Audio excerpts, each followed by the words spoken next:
Hear from Ms. Livingston. Thank you, everyone. And I will be remiss in saying that I am absolutely thrilled to be here and to have this opportunity to speak. I want to thank first Dr. Hayes for asking me last minute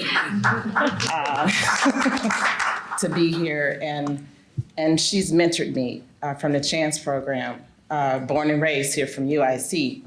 And so I stand here as a UIC student, and I can call myself a Black psychologist because I only got one Spanish class left. So the program is done. But then I can also say I'm a mother. I have 6 children, 4 sons and 2 daughters. And they went to college before I did. And what they showed me was that they can change who and what they are simply by having someone encourage them and stand behind them. And that's what I did. I did it troubled though. And I speak in circles because my great-grandmother was born in 1916. So subsequently from that point up until 2020 when my granddaughter was born, I can speak for the women in my family and say that our children are in danger and we need to stand up for them. Yeah. Yeah. I cannot begin to tell you that when my 20-year-old son stood and said, "Mama, I'm angry," and I said, "Why?" And he said, "I don't know." From a psychologist standpoint, we understand that a child's brain does not fully develop until the age of 25.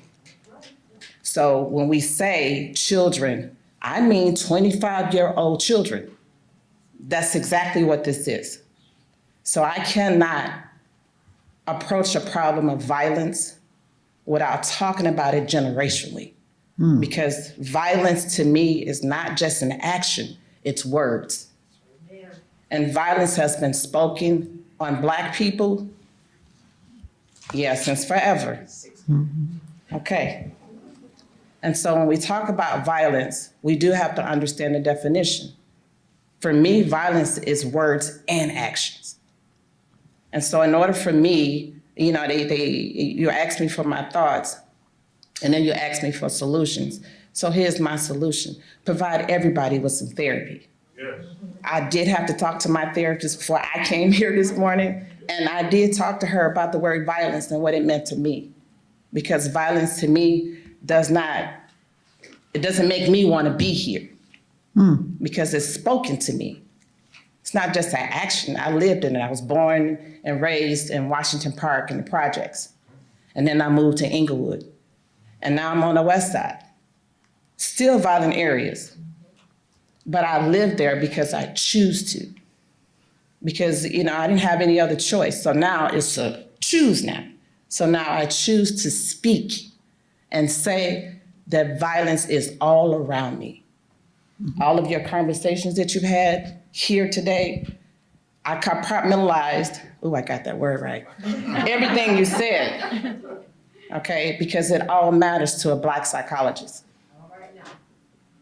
Because the UIC did provide me with a great education, and they did really hone everything in me.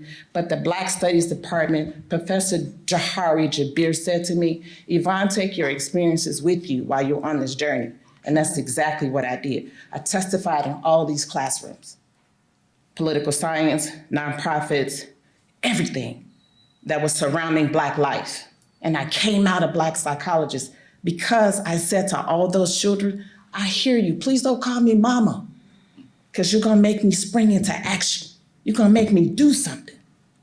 And the part that I want to do is to simply tell all of you, listen to children. They know what's best for them. I'm gonna tell you, because when my 20-year-old son said, "Ma, I'm angry," I sprang into action. "Son, what do you need?" And he said to me, he said, "Ma, I don't know." And I said, "Okay, son, let's figure it out. I'm gonna work with you. Let's work together." Y'all, they got me tired. I still ain't finished a lot of papers because people have been dying all around me. Not personally, but I still feel it. And it does stop me from doing the things that I need to do because I sprung into action. I'm getting ready to work with the Urban Youth Trauma Center. They got some of y'all money.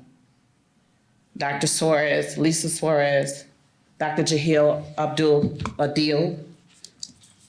They're gonna use me to speak to my community, to have these tough conversations. Because I will. I speak for children until they can speak for themselves. I'm Ella Baker in this moment. I'm Ida B. Wells. To simply say that you all have to give voice to children. You cannot make decisions without them. It's absolutely imperative that we listen to them, because if we don't, they're going to continue to fall by the wayside. And I don't want to hear anybody say, that's not my problem. Because Emmett Till's mother said the same thing until it happened to her son. So now I don't want my son to be a statistic or my daughter. I don't want anybody else's to either. Let's give them the resources they need. Mental health for everybody. All right.